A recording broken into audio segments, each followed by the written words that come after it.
Di dunia ini, ada tempat-tempat yang menyimpan cerita aneh. Bukan sekadar legenda, tapi juga catatan nyata yang belum bisa dijelaskan. Sebuah bangunan yang lebih dari sekadar rumah, ia adalah monumen bagi rasa takut. Di San Jose, California berdiri sebuah mansion Victoria yang luas. Dari luar ia tampak megah, sebuah simbol kemakmuran dari era yang telah berlalu. Tapi di dalamnya, ia adalah sebuah labirin mustahil. 60 kamar yang saling tumpang tindih. Pintu yang jika dibuka hanya akan memperlihatkan dinding kokoh. Tangga yang menanjak lurus menuju langit-langit. Dan lorong-lorong gelap tak berujung yang berkelok tanpa tujuan. Ini bukan kesalahan desain, ini disengaja. Setiap sudut, setiap paku, dan setiap papan kayu memiliki tujuan yang lebih kelam dari sekadar tempat berteduh. Mari kita telusuri bersama asal-usul salah satu rumah paling misterius di dunia. Dengarkan baik-baik, karena sebagian dari kisah ini masih menjadi misteri hingga hari ini.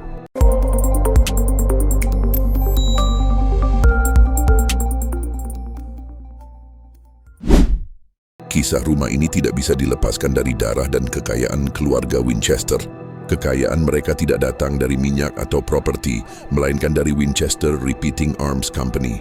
Perusahaan ini tidak hanya sekadar produsen senjata, ia adalah pencipta senapan yang menaklukkan Mientai.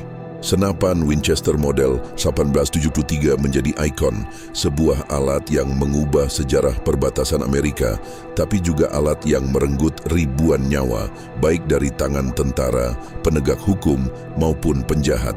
Kekayaan keluarga Winchester yang terus mengalir deras dibangun di atas pondasi kematian.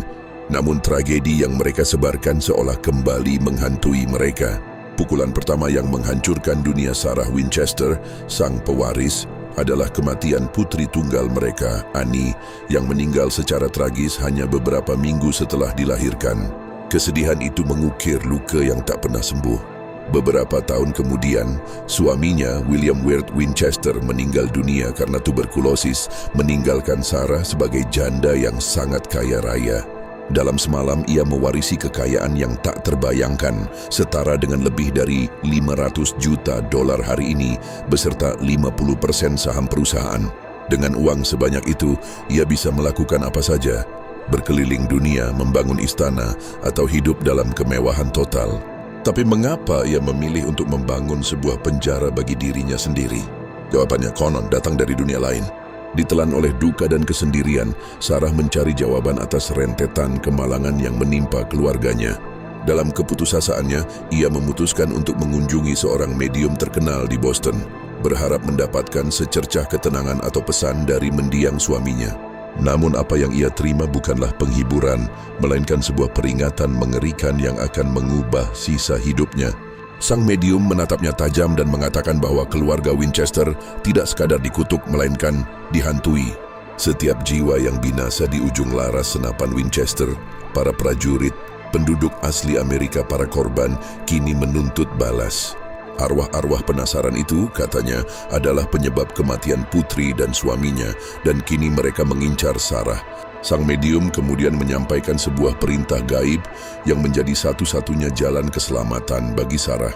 Satu-satunya cara agar kau selamat, bisik sang medium, adalah dengan pindah ke barat dan mulai membangun sebuah rumah untuk mereka.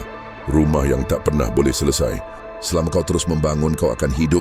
Tapi begitu suara palu berhenti, mereka akan datang untukmu. Perintah itu menjadi misi hidup Sarah.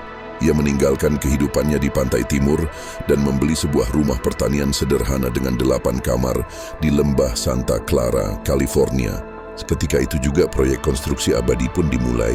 Selama 38 tahun berikutnya tanpa henti, pembangunan berjalan 24 jam sehari, 7 hari seminggu. Suara palu, gergaji, dan paku menjadi musik latar permanen di properti itu. Rumah pertanian kecil itu perlahan-lahan berubah menjadi monster arsitektur yang merayap. Uniknya, proyek raksasa ini berjalan tanpa arsitek profesional atau cetak biru yang jelas. Desainnya lahir dari pikiran Sarah sendiri, yang konon didapatkannya setiap malam melalui sesi seance di sebuah ruang rahasia yang dikenal sebagai The Blue Room. Di sanalah ia berkomunikasi dengan arwah-arwah baik yang memberinya instruksi desain untuk malam itu. Arsitektur rumah ini bukanlah tentang keindahan, melainkan tentang penebusan dosa dan pertahanan diri dari dunia gaib. Tujuannya adalah untuk membingungkan dan menjebak arwah-arwah jahat yang mengejarnya. Tangga-tangga aneh dibangun. Beberapa hanya memiliki 13 anak tangga dan menabrak langit-langit, sementara yang lain berkelok-kelok dengan puluhan tikungan hanya untuk naik satu lantai. Pintu-pintu dipasang di tempat yang tidak masuk akal. Sebuah pintu di lantai 2 misalnya, jika dibuka akan langsung menjatuhkan siapapun ke taman di bawahnya. Ada pula kabinet yang tampak normal dari luar, namun saat dibuka, dalamnya hanya sedalam 1 inci. Sarah juga memiliki obsesi yang mendalam terhadap angka 13. Angka ini muncul di seluruh penjuru rumah. Banyak jendela memiliki 13 panel kaca. Dinding memiliki 13 panel. Ada 13 kubah di rumah kaca. Dan bahkan wastafel memiliki 13 lubang pembuangan. Bagi sebagian orang angka 13 adalah angka sial, tapi bagi Sarah itu mungkin cara untuk menangkal atau menenangkan roh. Pada tahun 1906, sebuah gempa bumi dahsyat mengguncang San Francisco dan sekitarnya. Sarah yang sedang tidur terjebak di salah satu kamarnya selama berjam-jam. Ia percaya bahwa gempa itu adalah tanda kemarahan para arwah karena ia terlalu fokus membangun bagian depan rumah yang indah dan mewah. Setelah berhasil diselamatkan, ia memerintahkan agar 30 kamar di bagian depan mansion yang rusak itu untuk dipaku rapat dan tidak pernah dimasuki lagi, seolah-olah untuk mempersembahkannya kepada para arwah. Hingga hari ini, rumah Winchester menjadi magnet bagi para pencari sensasi dan peneliti paranormal. Banyak pengunjung dan staf melaporkan pengalaman-pengalaman aneh. Suara organ yang sering terdengar bermain sendiri di malam hari, padahal organ itu sudah lama rusak. Penampakan sosok yang diyakini sebagai hantu tukang kebun bernama Clyde sering terlihat mendorong gerobak di halaman.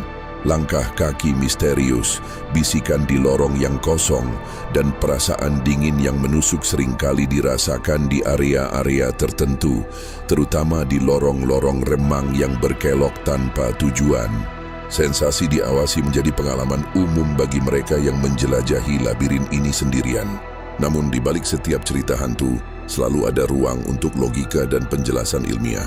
Para sejarawan dan psikolog modern menawarkan perspektif yang berbeda. Mereka berpendapat bahwa proyek konstruksi tanpa akhir ini adalah bentuk terapi duka yang rumit bagi Sarah. Kehilangan anak dan suami dalam waktu singkat bisa menimbulkan trauma mendalam. Dengan menyibukkan diri pada proyek yang tidak pernah selesai, ia memiliki tujuan hidup, sebuah distraksi konstan dari kesedihan yang melumpuhkan. Desain arsitektur yang aneh dan tidak fungsional bisa jadi hanyalah hasil dari seorang arsitek amatir tanpa pelatihan formal yang terus-menerus mengubah rencananya sesuka hati. Bahkan beberapa keanehan memiliki penjelasan praktis. Tangga-tangga dengan anak tangga yang sangat pendek dan landai, yang sering disebut easy risers, mungkin bukan dibangun untuk hantu, melainkan untuk dirinya sendiri. Di usia tuanya, Sarah menderita radang sendi parah yang membuatnya sulit bergerak, dan tangga landai itu memudahkannya untuk naik turun rumahnya yang luas. Pada tanggal 5 September 1922, di usianya yang ke-83, Sarah Winchester meninggal dunia dengan tenang dalam tidurnya. Seketika itu juga, suara palu yang telah bergema tanpa henti selama 38 tahun akhirnya berhenti. Keheningan yang tiba-tiba menyelimuti mansion itu terasa lebih menakutkan dan aneh daripada kebisingan konstan yang telah menjadi ciri khasnya selama beberapa dekade. Pembangunan berhenti saat itu juga, meninggalkan rumah dalam keadaan setengah jadi di beberapa bagian, seolah membeku dalam waktu. Rumah itu kini berdiri sebagai monumen bisu, sebuah labirin raksasa dari kayu, paku, dan kaca. Tapi pertanyaan sebenarnya tetap menggantung di udara, tak terjawab oleh waktu. Apakah ini benar-benar penjara yang dibangun untuk menampung ribuan arwah penasaran yang menuntut balas? Ataukah ini hanyalah monumen megah dari kesedihan tak terbatas seorang wanita yang kehilangan segalanya? Apakah ini sekadar kebetulan? Atau memang ada sesuatu yang belum bisa dijelaskan di balik dinding-dindingnya? Tulis pendapatmu di kolom komentar, siapa tahu kita temukan jawabannya di episode berikutnya.